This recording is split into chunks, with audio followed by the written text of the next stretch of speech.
అయ్యప్ప స్వామి పూర్తి కథ అయితే తెలుసుకుందాం. ఈ అయ్యప్ప స్వామి కథ విన్న వారికి అయ్యప్ప స్వామి అనుగ్రహం కలుగుతుంది. ఈ వీడియో చూసే ముందు ఒక లైక్ చేసి శరణమయ్యప్ప అని కామెంట్ చేయండి. మీరు ఇచ్చే చిన్న లైక్ ఛానల్‌కి ఎంతో ఉపయోగపడుతుంది.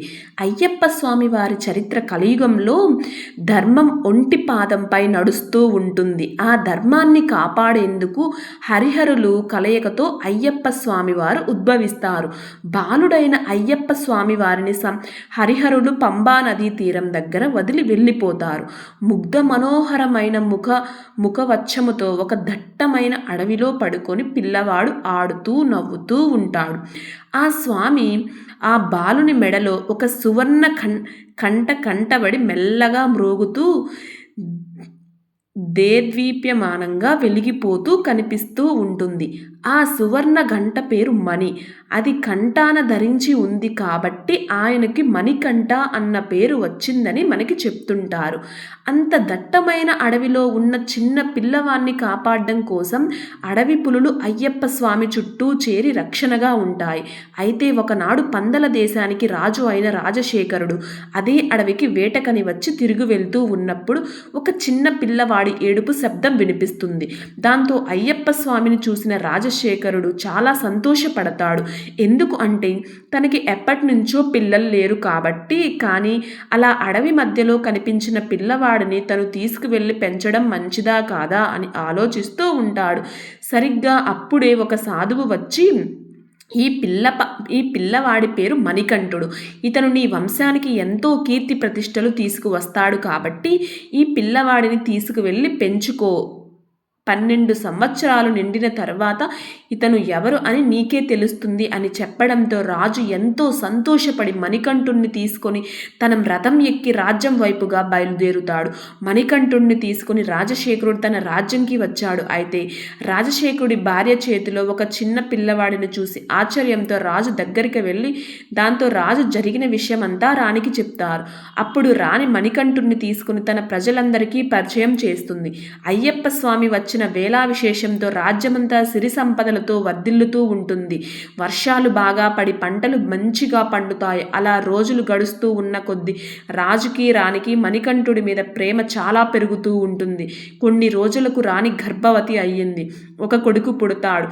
ఆ కొడుకు పేరు రాజరాజుడు. అయితే వాళ్ళకి సొంత కొడుకు పుట్టిన పేరు సరే మణికంఠుడి మీద ప్రేమ ఎక్కువగా ఉంటుంది. మణికంఠుడి విద్యాభ్యాసం చేయడం కోసం ఒక గురుకులానికి పంపిస్తారు. ఆ గురుకులంలో మణికంఠుడిని పురాణాలు వేదాలు చదివి అస్త్రశస్త్రాలు నేర్చుకుంటాడు. మణికంఠుడు గురువు ఇతను సామాన్య మనిషి కాదు, దైవ స్వరూపుడు అని అర్థం చేసుకుంటాడు. కానీ అది ఎప్పుడూ బయటకు చూపించడు. 2 సంవత్సరాలలోనే మణికంఠుడు గురువు దగ్గర అన్ని విద్యలని నేర్చుకుని గురువులకు గురుదక్షిణ ఏమి ఇవ్వాలో అని అడుగుతాడు. అయితే ఆ గురువుకి ఉన్న కొడుకు చిన్నప్పటి నుంచే గుడ్డివాడు, ఇంకా మూగవాడు కూడా. దాంతో అయ్యప్ప స్వామి తన కొడుకుని చూపుని ఇంకా మాటలని ఇవ్వమని కోరుకుంటాడు. అప్పుడు అయ్యప్ప స్వామి తన గురువు కొడుకుని పిలిచి చూపుని ఇంకా మాటల్ని ప్రసాదిస్తాను, కానీ ఈ విషయం ఎవ్వరికీ చెప్పకూడదు అని గురువు దగ్గర మాట తీసుకుంటాడు. గురుకులం నుంచి బయలుదేరుతాడు. రాజ్యంకి తిరిగి వచ్చిన మణికంఠుణ్ణి చూసి రాజు చాలా సంతోషించి వెంటనే మణికంఠుణ్ణి రాజుగా పట్టాభిషేకం చేద్దామని నిర్ణయించుకుంటాడు. అదే రోజు రాత్రి రాణితో ఈ విషయం చెప్తారు. అప్పుడు రాణి చాలా సంతోషపడి వచ్చే వారమే మణికంఠుణ్ణి పట్టాభిషేకం చేద్దాము అని మాట్లాడుకుంటారు. కానీ మరుసటి రోజు రాజదర్బార్లో ఉండే దివాన్ అంటే మంత్రిగా పనిచేసే మంత్రి రాజు దగ్గరికి వచ్చి, ఏంటి రాజా ఈ బుర్ర లేని పని? నీ సొంత కొడుకు ఉండగా ఎక్కడో దొరికిన వాడిని నువ్వు రాజు చేస్తాను అంటావేంటి? ఇది రాజ్యానికి శ్రేయస్కరం కాదు. కాబట్టి ఇలాంటి ఆలోచనని మానుకొని మణికంఠుణ్ణి వెంటనే రాజ్యం నుంచి బహిష్కరించు అని చెప్తాడు. అప్పుడు రాజు, ఏం మంత్రి నోరు లెగుస్తుంది? రాజువు నువ్వా నేనా? నాకు తెలుసు ఎవరిని రాజు చేయాలో ఎవరిని బహిష్కరించాలో. మర్యాదగా వచ్చిన దారినే తిరిగి వెళ్ళిపో, లేదా నిన్నే రాజ్య బహిష్కరణ చేస్తాను అని కోపంగా ఆ వచ్చిన దివాన్ని తిరిగి పంపించేస్తాడు. దాంతో ఆ మంత్రి తిరుగు వెళ్తూ, ఒకవేళ మణికంఠుణ్ణి కనుక రాజు అయితే నా ఆటలు ఇంకా సాగవు కాబట్టి ఎలాగైనా సరే ఈ పట్టాభిషేకాన్ని ఆపాలి అని రాణి దగ్గరికి వెళ్తాడు. అప్పటికే రాణి తన సొంత కొడుకుతో ఆడుకుంటూ ఉంటుంది. అది చూసిన మంత్రి రాణితో, మాత, మీ కొడుకుతో ఆడుకుంటున్నారు సరే, ఇప్పుడు ఆడుకోండి, ఎలాగో ఇంకా ఎక్కువ రోజులు మీ కొడుకు మీతో ఉండడు అని అంటాడు. దానికి ఆశ్చర్యపోయిన రాణి, ఏమంటున్నావు దివాన్ అని అడుగుతుంది. అప్పుడు ఆ మంత్రి, మరి లేకపోతే ఏంటి మాత, మీ సొంత కొడుకు మీ రక్తం పంచుకుని పుట్టిన పిల్లవాణ్ణి కాదని ఎక్కడో అడవిలో దొరికిన వాడిని తీసుకువచ్చి రాజును చేస్తారా? వాడి కులం ఏంటో కూడా మనకు తెలియదు. ఒకవేళ శత్రువు కొడుకు అయితే ఏం చేస్తారు? వాడిని కనుక మీరు రాజును చేస్తే మరుసటి రోజే మిమ్మల్ని మీ కొడుకుని రాజ్యం నుంచే తోలేస్తారు. అయినా మీ సొంత కొడుకు ఉండగా ఎక్కడో దొరికిన వాణ్ణి ఎందుకు రాజును చేయాల్సిన అవసరం ఏంటి? లేనిపోని ఈ విషయాన్ని రాణి మనసులో ఎక్కిస్తాడు. ఆ మంత్రి ఇదంతా విన్న రాణి పుత్రుడి పైన వ్యామోహంతో ఆలోచించడం మొదలు పెడుతుంది. ఆ రాణి ఇంకా మంత్రి ఒక్కటయ్యి మణికంఠుణ్ణి చంపేయడం కోసం వ్యూహం పన్నతారు. వాళ్ళ వ్యూహం ప్రకారం ఆ మంత్రి వెళ్ళి ఒక మంత్రగాన్ని తీసుకువచ్చి మణికంఠుడి పైనే క్షుద్ర ప్రయోగం చేస్తారు. దాంతో మణికంఠుడు అనారోగ్యంతో మంచాన పడతాడు. మణికంఠుడు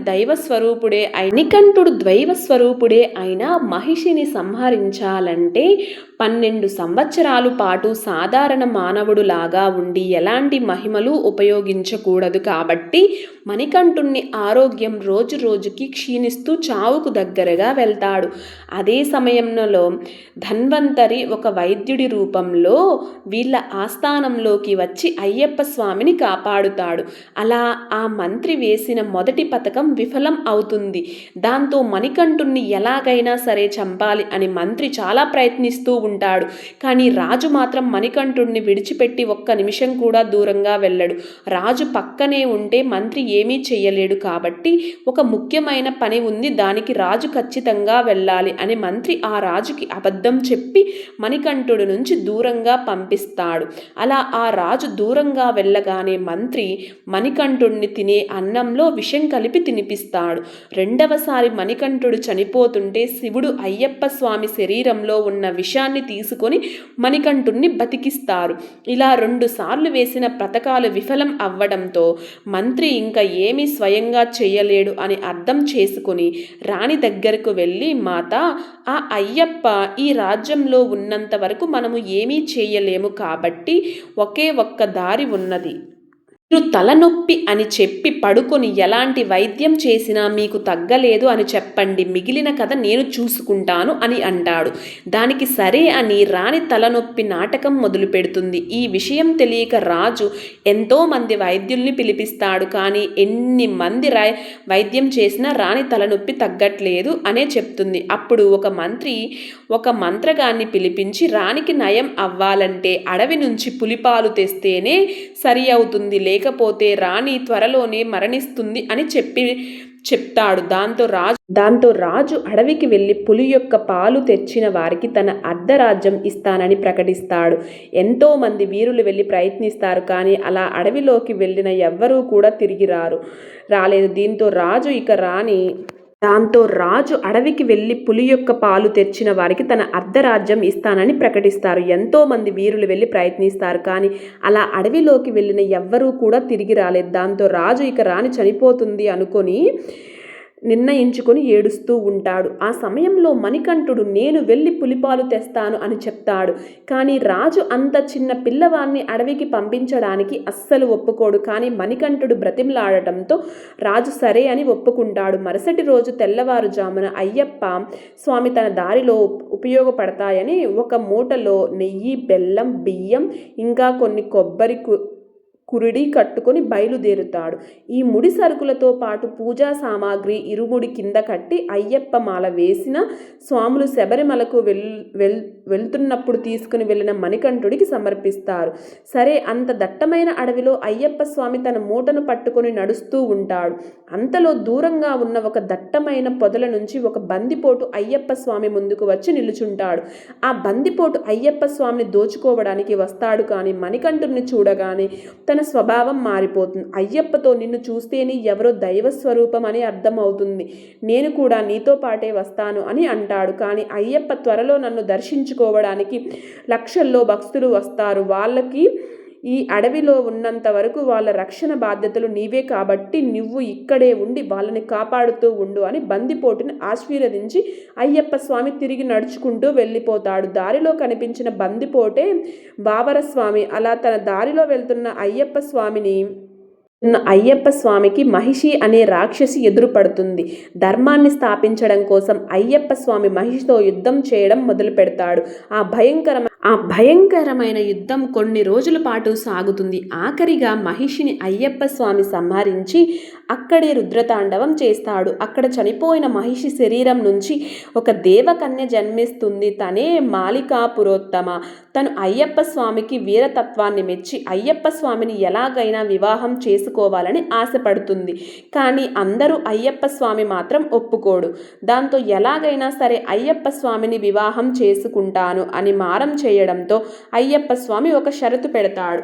ఎప్పుడైతే అయ్యప్ప స్వామి దగ్గరికి కన్యస్వాములు రారో, అంటే మొదటిసారి మాల వేసిన స్వాములు రారో, ఆ రోజే తనని వివాహం చేసుకుంటాను అని మాట ఇస్తాడు. అందుకు అయ్యప్ప స్వామి మాల వేసుకున్న కన్యస్వాములు ముందుగా మాలికాపురోత్తమ దగ్గరికే వెళ్తారు. అలా మాలికాపురోత్తమని అయ్యప్ప స్వామిని వివాహం చేసుకోవడానికి ఇప్పటికీ అదే ప్రదేశంలో ఎదురు చూస్తూ ఉన్నది. మహిషి సంహారం తర్వాత దేవతలందరూ అయ్యప్ప స్వామి దగ్గరికి వచ్చి ఆశీర్వదిస్తారు. కానీ అయ్యప్ప స్వామి తన రాజ్యంలో ఎదురు చూస్తూ ఉన్న రాజు దగ్గరికి తిరిగి వెళ్లాల్సిన సమయం వచ్చింది. అప్పుడు ఇంద్రుడు ఒక పులిగా మారి మిగిలిన దేవతలు పులి పిల్లల్లాగా మారి మణికంఠుణ్ణి తన భుజానికి ఎక్కించుకొని మణికంఠుణ్ణి రాజ్యానికి తీసుకువెళ్తారు. అలా పులి మీద సవారీ చేస్తూ వస్తున్న మణికంఠుణ్ణి చూసి రాజ్యంలో ప్రజలందరూ ఆశ్చర్యపోతారు. అప్పటికి సరిగ్గా అయ్యప్ప స్వామికి 12 సంవత్సరాలు నిండుతాయి. రాజు దగ్గరికి వెళ్ళి అయ్యప్ప స్వామి పులిపాలు కావాలా అని అడుగుతాడు. కానీ రాజు ఏడుస్తూ అయ్యప్ప స్వామి కాళ్ళ మీద పడి, నువ్వు అడవికి వెళ్ళిన మరుసటి రోజే రాణికి తలనొప్పి తగ్గిపోయింది అని చెప్పి ఇదంతా రాణి చేసిన కుట్ర అయి ఉంటుంది అని గ్రహించి బాధపడుతూ ఉంటాడు. అంతలో అయ్యప్ప స్వామి రాజశేఖరుడికి దొరికినప్పటికీ వచ్చిన సాధువు మళ్ళీ ఇప్పుడు ఆ రాజు దగ్గరికి వచ్చి అయ్యప్ప స్వామి ఎవరు అని చెప్తారు. అప్పుడు అయ్యప్ప స్వామి, నేను పుట్టిందే మహిషిని సంహరించడం కోసం కాబట్టి ఇక్కడ నా పని అయిపోయింది, నేను తిరిగి దేవలోకంకి వెళ్ళిపోవాలి అని చెప్పి అడవిలో ఒక బాణాన్ని వేస్తాడు. ఆ బాణం పడిన చోటే శబరిమల. అక్కడ నాకు ఆలయాన్ని నిర్మించండి, నేను అక్కడ విగ్రహ రూపంలో ఉండి భక్తులకు దర్శనం ఇస్తాను అని చెప్పి అదృశ్యం అయిపోతాడు. అలా శివుడి కొడుకుగా జన్మించి మహిషి అనే రాక్షసుని చంపి ఈ భూమి మీద ధర్మాన్ని నిలబెట్టడానికి ధర్మశాస్త్ర అయ్యప్ప స్వామిగా అయితే జన్మిస్తారు. ఈ విధంగా మనం ప్రతి ఏటా కూడా అయ్యప్ప స్వామి ఎంతోమంది అయ్యప్ప మాల వేసుకొని స్వామి దగ్గరికి వెళ్తారండి. మొట్టమొదట అయ్యప్ప స్వామి మాల వేసింది ఆ పరమేశ్వరుడు, విఘ్నేశ్వరుడు. ఇలాంటి మోర్ ఇన్ఫర్మేషన్ వీడియోస్ కోసం నా ఛానల్ని లైక్ చేసి సబ్స్క్రైబ్ చేసి ఈ విషయం తెలియని వారికి ఖచ్చితంగా షేర్ చేయండి.